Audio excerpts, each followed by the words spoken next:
Hello, dear students. Asian teacher speaking. How are you today? Today we have our second video lesson, and our grammar theme is the passive. Yes, we are familiar with the topic, but today we are going to discover more details about the passive. So let's talk about our lesson objective. You will be able to identify and use different forms of the passive. As you know, we form the passive with the verb be and the past participle of the main verb. The object of an active verb can become the subject of a passive verb. So look at this example. They haven't found a cure for COVID-19 yet. In this sentence, we have they as a subject, haven't found predicate, a cure as an object. If we change this active into the passive, we have another example here. A cure for COVID-19 hasn't been found yet. A cure became the subject. So the object of the active verb became the subject of the passive verb. Okay, so let's move on. Look at the most famous painting in the world. Right, you are. It is Mona Lisa, right? If you have visited the Museum Louvre, you might have seen this famous portrait. And who painted the Mona Lisa? Okay, right you are. Leonardo da Vinci painted the Mona Lisa.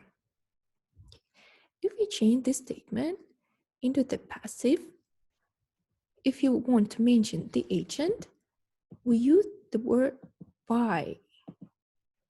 The Mona Lisa was painted by Leonardo da Vinci.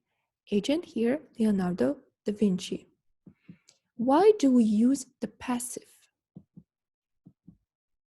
We use the passive here in three cases. When we don't know or don't want or need to say who does the something.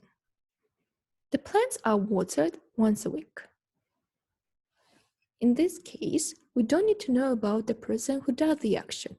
The most important thing is that the plants are watered once a week by someone. For more formal language, for example, for processes. As for process of making coffee, we use the passive as well.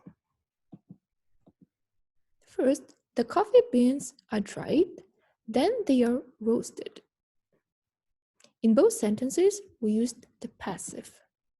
When we want to focus on the person to whom the action is done, not the person doing the action. Amy might be promoted next year. In this case, we focus on the person to whom the action is done. In this case, it's Amy. We use present continuous and past continuous form of the passive, but we don't use other continuous forms.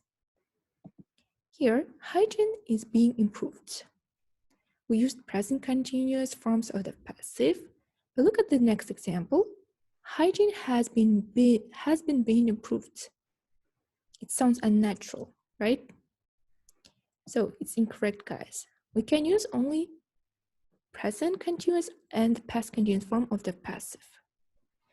So turn to page 66 of your class book.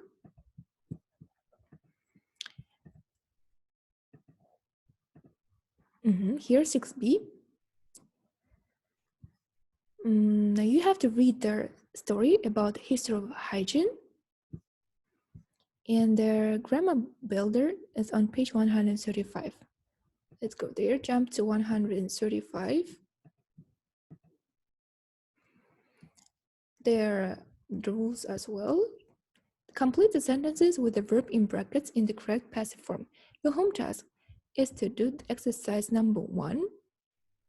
I'm going to show how to do this sentence. The first sentence will be an example. The band's new song, in brackets, not/release, until next month.